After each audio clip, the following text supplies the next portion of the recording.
the challenge for us then as faculty is to figure out whether we're going to spend our time with our students trying to catch them at cheating, or redesigning those assignments so that they have less opportunity to use AI in a way that is destructive to their own learning. Detection just doesn't feel like the answer for a number of reasons. One is that it's post assignment, so they've already done the assignment, and now you've got this work, and you've got to decide: am I going to give them a 0? Am I going to give them the opportunity to redo it? What does that look like? How am I going to make sure they're not redoing it using AI?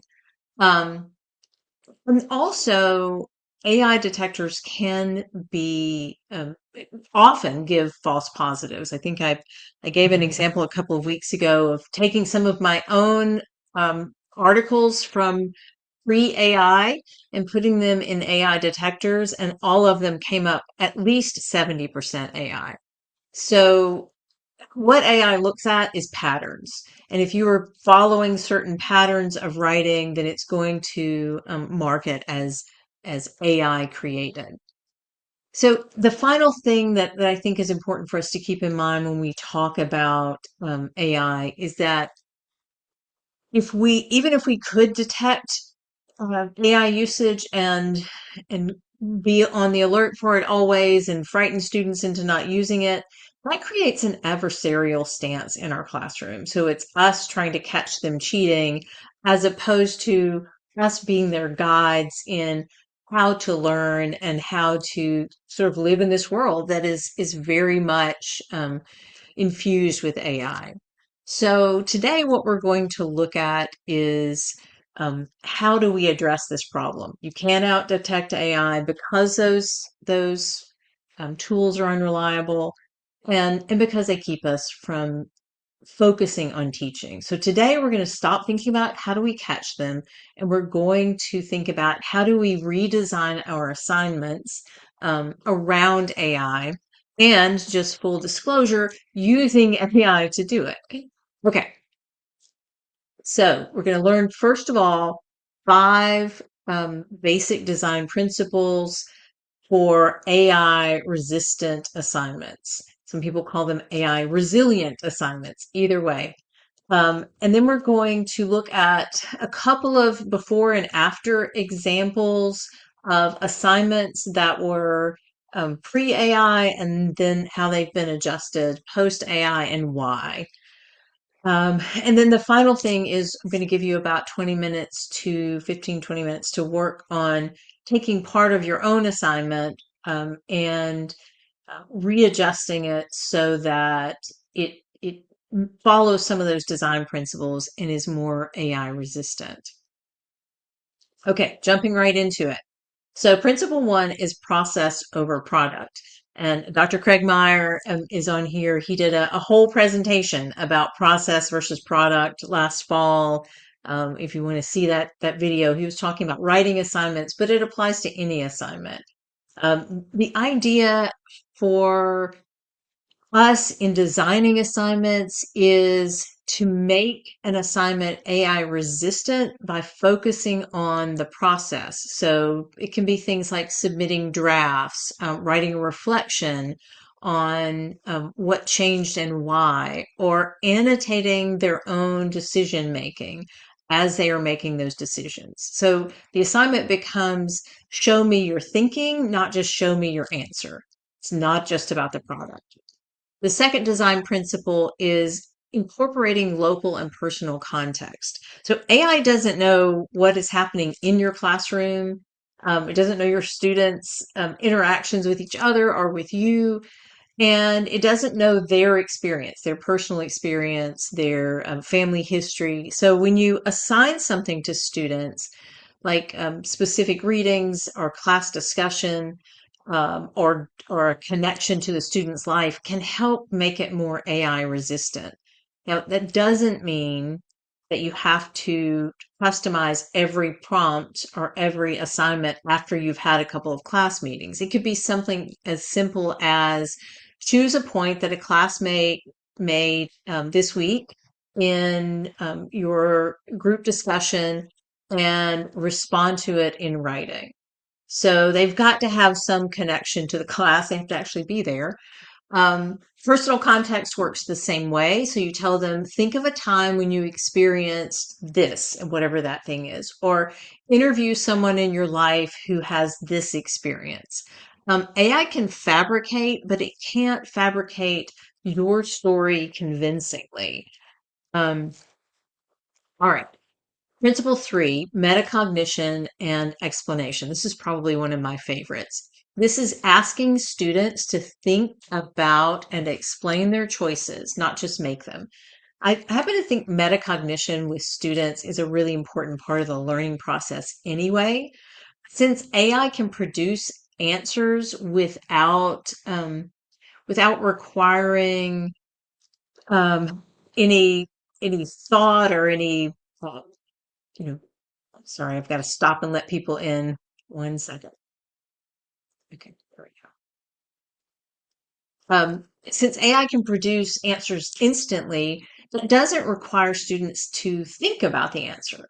If they are going to write how they think about the answer, even if they get AI to produce it, they've got to go back and think about the process. And that's really what we're trying to assess is their learning, their skill building, not just can they do this thing, but can they understand how to do this thing? Do they know what the steps are? Um, so if you ask them something like, what did you consider and reject, and why did you make this choice and reject the other thing? That can help. So think about in a computer coding class, that might mean record a 3-minute video walking through all of your coding choices and your explanation for them. Or in a writing class, it might be write a paragraph at the end uh, of your argumentative essay explaining why you structured the argument this way. How does it connect with what you're trying to accomplish? The product may look the same, whether students do it or AI does it, but the explanation step does encourage them to be more engaged in the process. Principle four is iteration with feedback. So giving them feedback, breaking a larger assignment into smaller steps.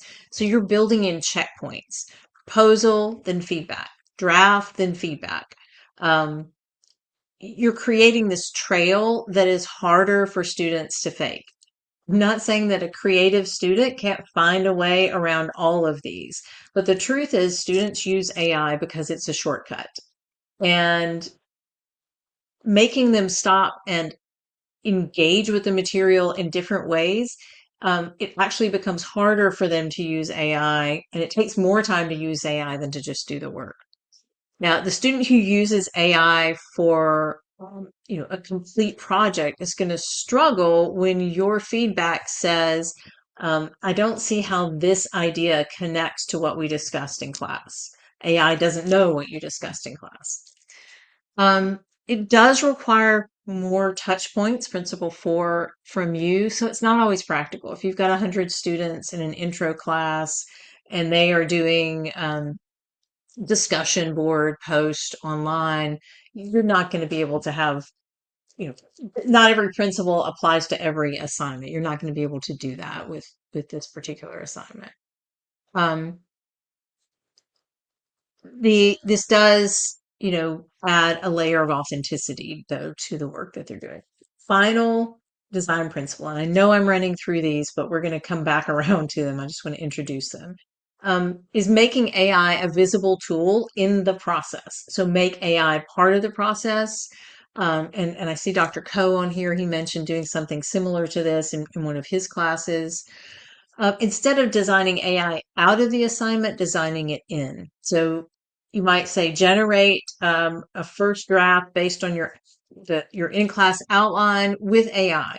Then critique it and improve it and submit both versions, annotating the changes, what you changed, and why. Now, this approach sort of acknowledges the reality that students have access to these tools, but it makes using the tool part of the process and part of the learning assignment. Not every assignment is going to work with every principal, but this is what we have available to us so far. So what we have are, I guess for shorthand, I'll drop this in the chat, are these five principles. Let's see, where's the chat? Process, context, metacognition, iteration are visible tools. Do any of those sound like something that you could use for an assignment that you're teaching this semester? Just drop it in the chat. I'll see if I can follow that. Yeah, Dr. Varner says process. I think for a lot of us, process is an important part of the learning. Yeah. Okay, process. A couple of processes. Great. Dr. Meyer says all of them could work. Um, yes, Dr. Coe, incorporating the process, and Dr. Broccoli, iteration. So all, there are different things that you would use at different times. All right, so I want us to look at some examples across disciplines. And I'm going to see if I can do this without making it all confused. All right, let me change this. I'm going to show you, there's a discussion post from a communication class, a coding assignment from a computer science class, a reflection from a classroom management course, or a problem set from organic chemistry. Is there one that you particularly want to see? Because they're all four up on my computer. Anybody have a preference? Discussion post. Discussion. I don't see anything in the chat. Nobody has a preference. Okay, well, we'll just go with the first one that I see here, which is an education course. So I'm going to change what I'm sharing. Oh, I did get some things in here. Let's see. Yeah, okay. Um, and it's like when I get beyond one screen, it's great, but it's also challenging for me. I'm gonna share this one. Screen 3. This is the classroom management. We can look at the communications one as well. This is the initial assignment. Can you read it okay? I know it's kind of small.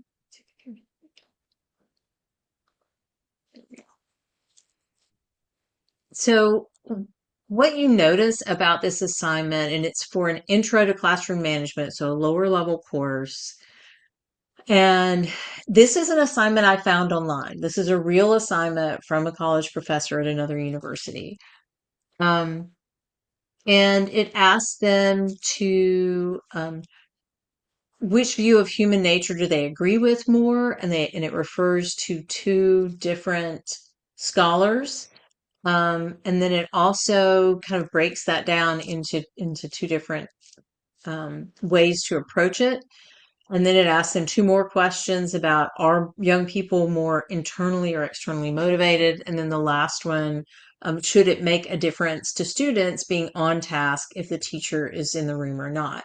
So the problem with this is that these are abstract philosophical questions that AI is great at. It knows more about, it kind of access more about Rogers and Skinner than probably the instructor can in a moment. So if you drop that into an AI, Gen AI agent, then it's going to create a beautifully written response. It's also asking them to create hypotheticals. Imagine a class where, and creating a fabricated scenario. AI is really good at that. Um, and there's nothing personal or specific about it. So there's nothing from the student's actual experience that is going to trip AI. Okay, now let's look at the redesigned example. It is broken into different parts.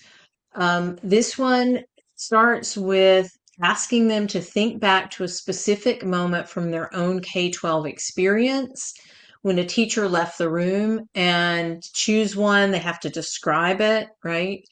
Then part two introduces the two education scholars, Rogers and Skinner, and says, based on your memory from part one, which one feels more aligned with what happened, right? And then part three says, in class, you're going to share your memory and what your different experiences suggest about motivation and human nature. So it's broken down that very abstract discussion into something very concrete and specific. It's added the personal context. It's added metacognition. So where do you see yourself in this memory? It's complicated their thinking. So it's asked them to, what is this point of view? And in one of those sub questions, it says, what is the opposing point of view? It's a process. It's leads to a discussion. It's not just a product, and it connects to their future work. Now, how did I do this? I'm just brilliant at creating assignments. No, I used those five principles and a couple of specific prompts in AI, and I went through a particular process, which I'm going to walk you through in just a moment. I'm going to give you one more example really quickly. This is a discussion post. All of us have created discussion posts at some time. Um, Here's the prompt after reading this chapter. Again, these are actual assignments, and I'm going to drop them in the chat for you, and they'll also be available on our website.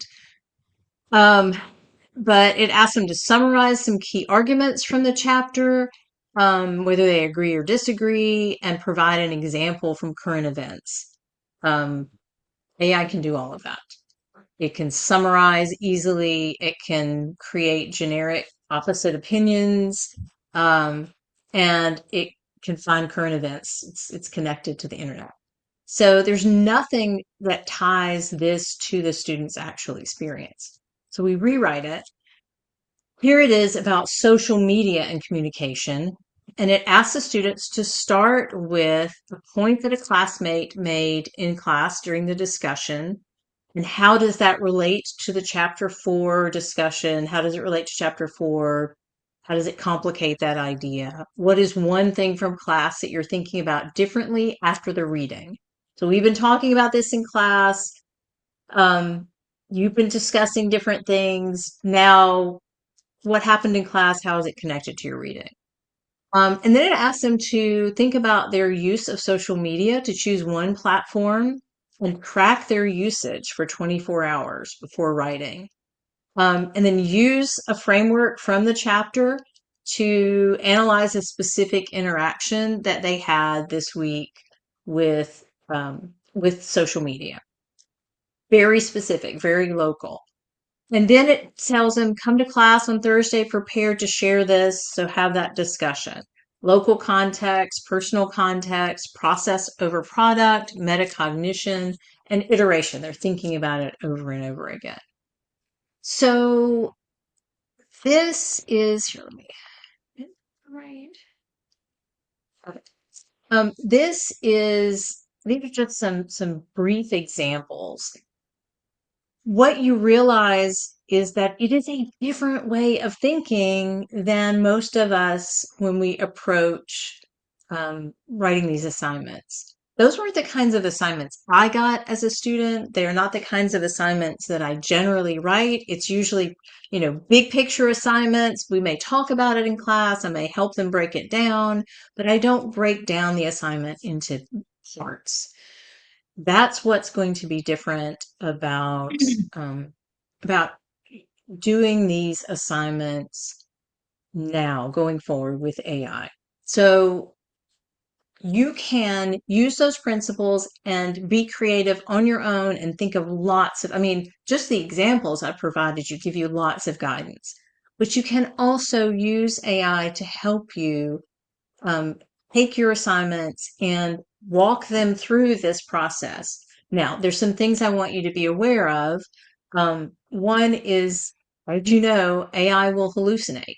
So you have to be really, really specific. So I'm going to share a couple of things with you. One is the prompt template, and I will make these available to you as well. So what you want to put into your Gen AI, whether it's ChatGPT or Claude or Perplexity or whatever or Gemini, I think the university provides us, is your original assignment, the one you're trying to redesign. And then you need to tell it, and this is where you've got to really think. What do you want students to learn in this assignment? What is the objective? What skills should they be developing? Is it critical thinking? Do you want them to have practice with a certain kind of problem? If you're in if you're in computer science, do you want them to go through certain steps in coding? What is it you want them to get out of it? What's the core objective? And then you give it those 5 design principles, right? The ones that we've just been talking about for effective learning and your constraints. So what size is your class? Are you teaching online? Um, do you not really have time with a 4.4 or a 3.3 to grade a whole bunch of um, graphs? So I can't do drafts. So let's not consider that. What are the practical limitations that influence your assignment design? And then you ask it to revise this assignment using 2 or 3 of the design principles. And I'm going to drop the template, the full template into the chat. I'll give you a second. Move the screenshot. There we go.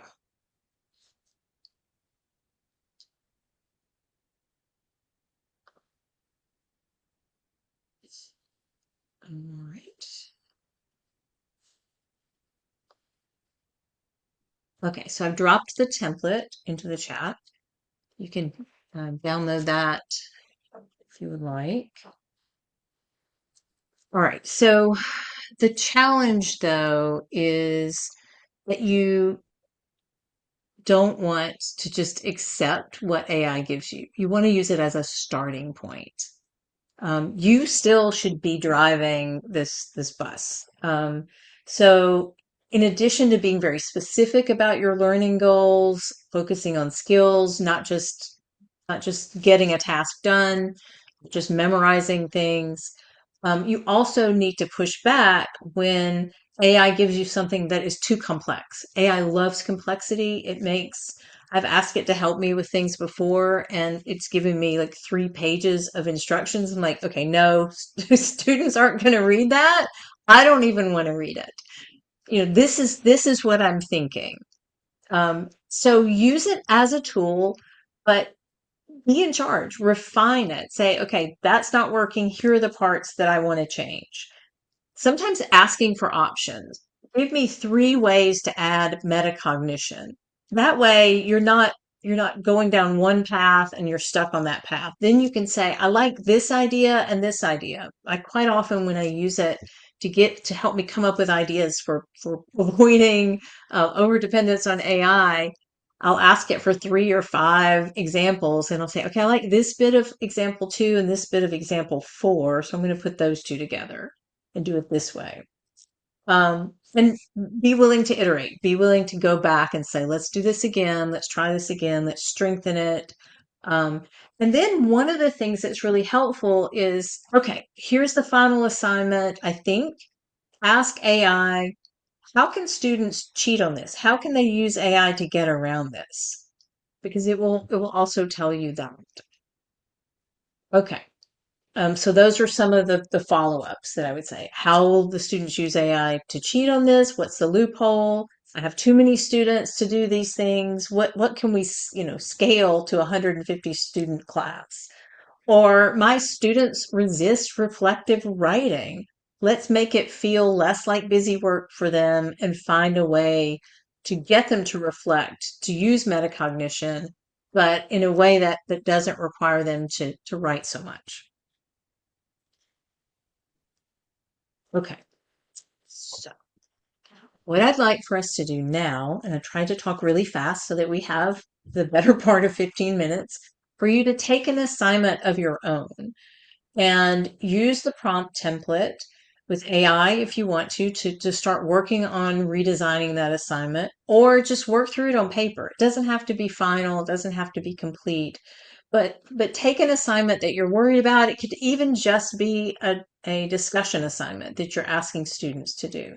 It could be a paper assignment, and think about what are the things that you want to change, and then spend a little bit of time. It's 3:27, so I'm going to say until 3:40. I'm going to give you about that amount of time. I'll give you a 3-minute warning. I know that's less time than I said on there, but okay, so put it all on one screen for you here.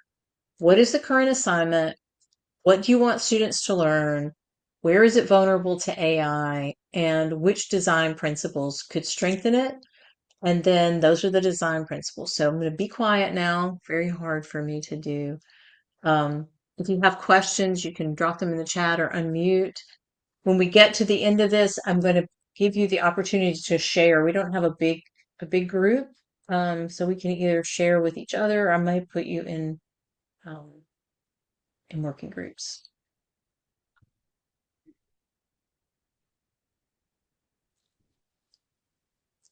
I'm going to drop the template in the chat again. I think a couple of people came in late. I had a question in the chat about what does it mean? Where is it vulnerable to AI?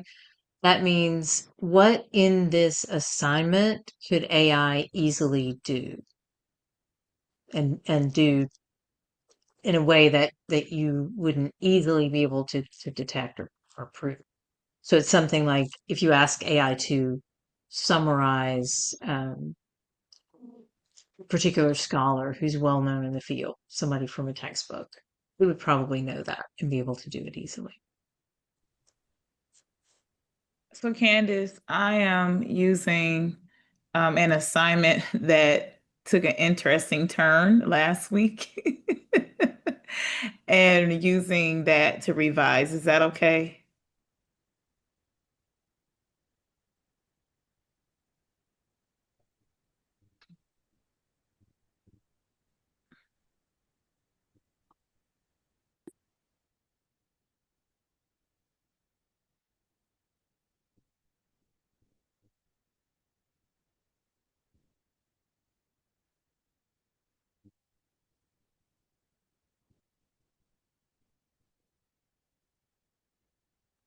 I thought you all were a really quiet group, and then I just realized that while my computer had the speaker on, my Zoom had it on headphones. So I could see Rondi talking, and it was like, I can't hear anything. Yeah, I didn't know what happened. I said, just finish the assignment. I was saying, one of my assignments I thought was really easy. It took an interesting turn. Um, and so I'm using that to revise. I see someone put theirs here, but is that okay? Yes, I think that's Okay. great. All Yeah. right. Thank you.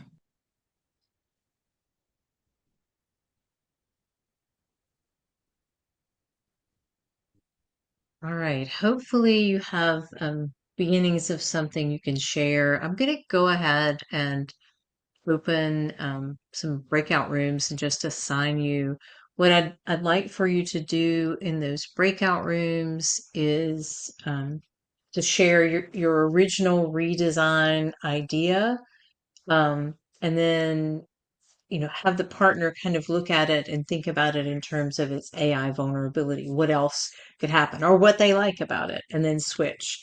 So to create these rooms, I'm only going to give you 5 minutes, so it's a quick. Here's what I'm going to do. Get some feedback, and then we'll come back and do a quick debrief. So there we go. You should have a pop-up on your screen. If you can't find it, let me know and I'll see if I can. Let me see, I see the English professor and the history professor as the ones who are most anxious about AI. So, do you feel like you can use it to redesign assignments in some way that will help mitigate what the students are doing? Oh, Janice, you're muted.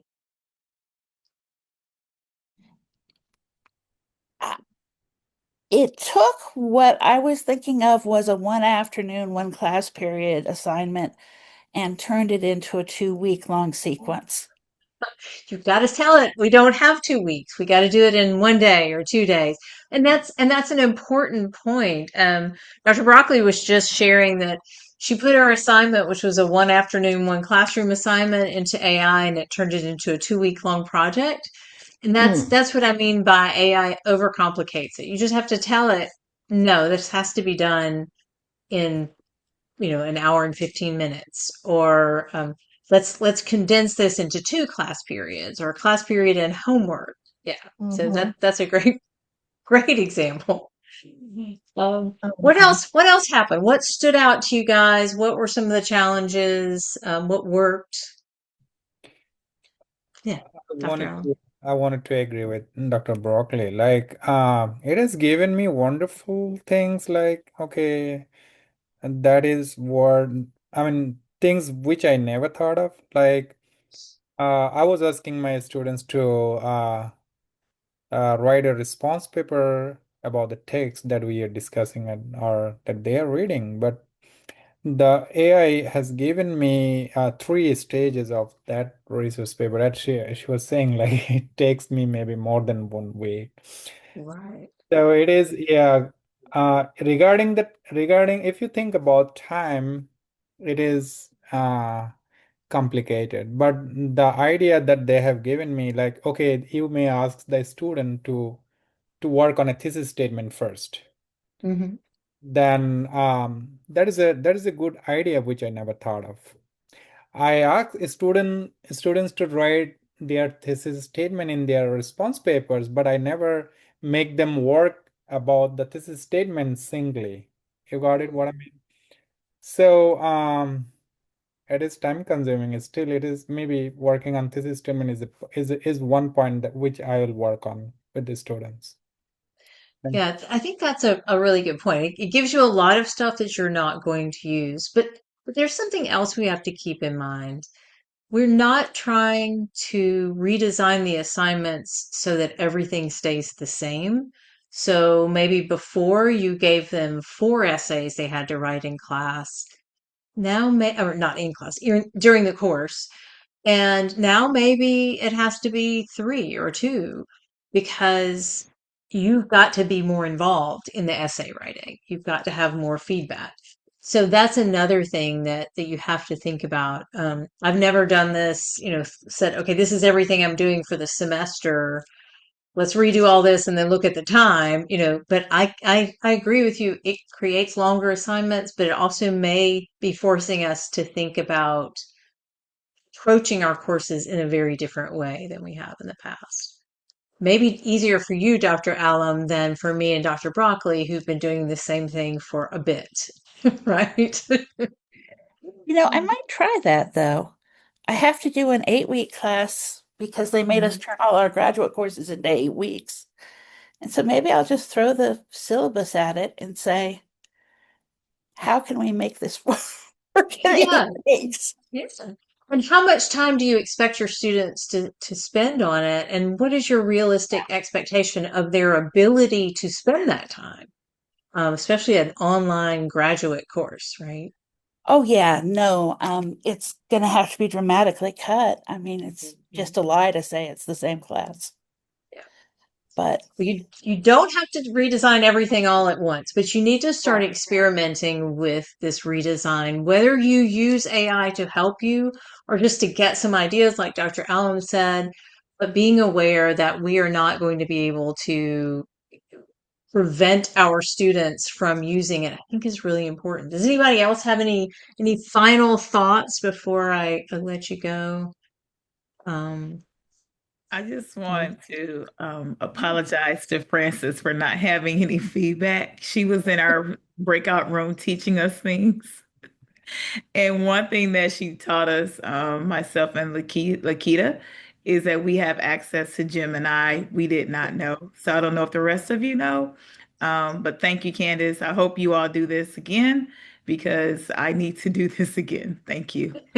Well, I want you all to practice it, to try it, and come back.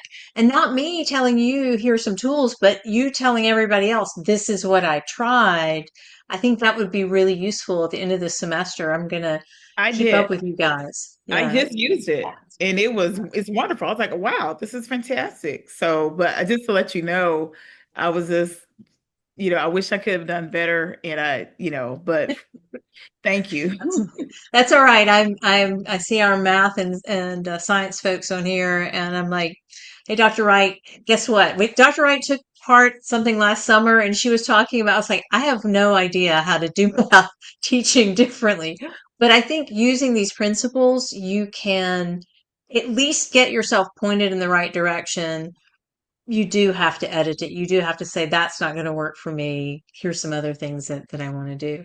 All of this, the 4 examples that I have, the template, the 5 design principles, the recording, the slides, all of that will be on our website by Friday. Today's Wednesday. Yeah, by Friday. We don't have another one of the AI focused sessions until after spring break. That will be exploring how AI will help us improve our understanding of teaching and learning. Because I don't know about you guys, but I'm an English scholar. I am not an English teacher. I did not get teacher training. So I've had to learn this on the job, like most PhDs. And I think that it's a really great tool to help us think about both teaching differently and scholarship on teaching, which is a great thing. Thank you all for joining today. Oh yes, and we do have, in addition to Gemini, we have Microsoft 365 with what is it called? Copilot. Oh, that's right. Yeah. Um, so that is terrific. I don't think there's anything else. Anyone want to share their brilliant thing that you want me to send out to everybody else? Then I am happy to share your great assignments. But March 20th is our next one of these. This Friday, Dr. Anwar Ahmad is going to talk about taking your publications and using them as the basis for grant proposals. So I'm really interested about that because we all need money, right? Okay, so thank you all for joining, and I'll send you an evaluation later today. I hope to see you in the next session.